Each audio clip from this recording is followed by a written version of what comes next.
રામ રામ વડીલોને. ખેડૂત પુત્ર યુટ્યુબ ચેનલમાં આપ સર્વે ખેડૂત વડીલોનું સ્વાગત છે.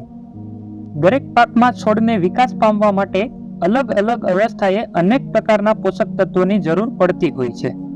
આ પોષક તત્વની પૂર્તિ માટે છોડને અનેક પ્રકારના પોષક તત્વયુક્ત ખાતરો આપવામાં આવતા હોય છે. જેમાંનું એક પાણીમાં સંપૂર્ણ દ્રાવ્ય NPK 19-19-19 ખાતર વિશે જોઈએ. જેમાં N એટલે નાઇટ્રોજન, P એટલે ફોસ્ફરસ અને K એટલે પોટેશિયમ એમ આ ત્રણેય તત્વોની સરખી માત્રા 19% છે, જેથી તેને 19-19-19 ખાતર પણ કહે છે.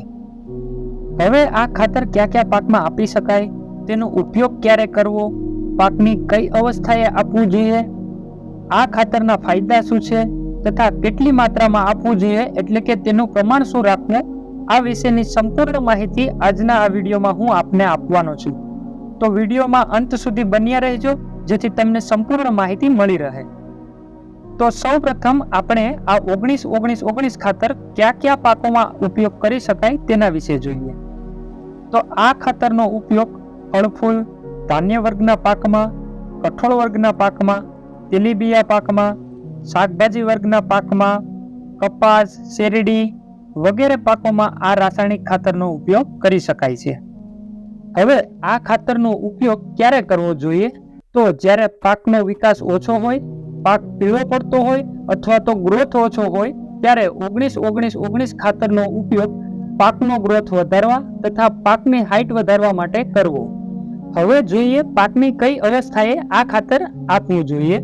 તો આ ખાતરનો ઉપયોગ છોડમાં ફળ અને ફૂલ આવતા પહેલા એટલે કે પાકની શરૂઆતની અવસ્થાએ NPK 19-19-19 ખાતર આપવું જોઈએ.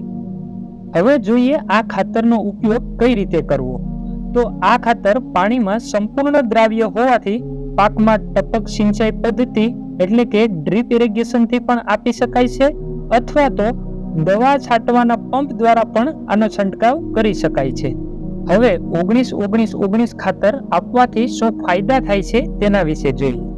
તો પાકને પોષણ મળવાથી છોડના મૂળ અને ડાળીઓનો ઝડપથી વિકાસ થાય છે, જેથી છોડની ઝડપથી વૃદ્ધિ થાય છે. પાકમાં નાઇટ્રોજન, ફોસ્ફરસ અને પોટેશિયમનું સંતુલન જાળવી રાખવામાં મદદ કરે છે. પાણીમાં સંપૂર્ણ દ્રાવ્ય હોવાથી સ્પ્રે પંપ દ્વારા છંટકાવ પણ કરી શકાય છે અને ડ્રીપ દ્વારા પાણી સાથે પણ આપી શકાય છે. બીજા જંતુનાશક દવાઓ સાથે મિશ્ર કરીને પણ 19-19-19 ખાતરનો છંટકાવ કરી શકાય છે.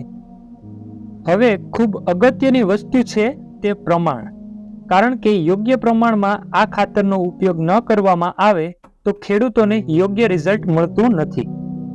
તો પાણી સાથે ટપક સિંચાઈ દ્વારા આપવા માટે 1 એકરે 2 થી 3 કિલોગ્રામ 16 ગુઠાના વીઘા માટે 19-19-19 ખાતરનો ઉપયોગ કરવો જોઈએ અને સ્પ્રે પંપ દ્વારા છંટકાવ કરવાનો હોય તો 16 લીટરના પંપમાં 100 ગ્રામ 19-19-19 ખાતરનો ઉપયોગ કરવો જોઈએ. તથા આ ખાતર તમને 1 કિલોગ્રામ, 5 કિલોગ્રામ અને 25 કિલોગ્રામના પેકિંગમાં બજારમાં સહેલાઈથી મળી રહેશે. છેલ્લે એક ખાસ નોંધ લેવા જેવી બાબત કે અત્યારે માર્કેટમાં ઘણી બધી કંપનીઓના NPK 19-19-19 ખાતરો આવી ગયા છે. તો હું તમને એક ખાસ વિનંતી કરું છું કે સારી કંપનીનું જ 19-19-19 ખાતરની ખરીદી કરી અને વાપરવું અને વિક્રેતા પાસેથી પાકું બિલ લેવાની આદત કેળવો. તો આજના વિડીયોમાં બસ આટલું જ. આ વિડીયોને તમારા બધા જ WhatsApp ગ્રુપમાં શેર કરો, જેથી બધા જ ખેડૂત વડીલો સુધી આ માહિતી પહોંચી રહે. અને હા, આવી જ નવી અને સાચી ખેતીને લગતી માહિતી તમને આ ચેનલમાં મળી રહેશે. તો ચેનલને સબસ્ક્રાઇબ કરવાનું ના ભૂલાય. તો હવે ફરી મળીશું નવા વિડીયોમાં નવી માહિતી સાથે. જય જવાન, જય કિસાન.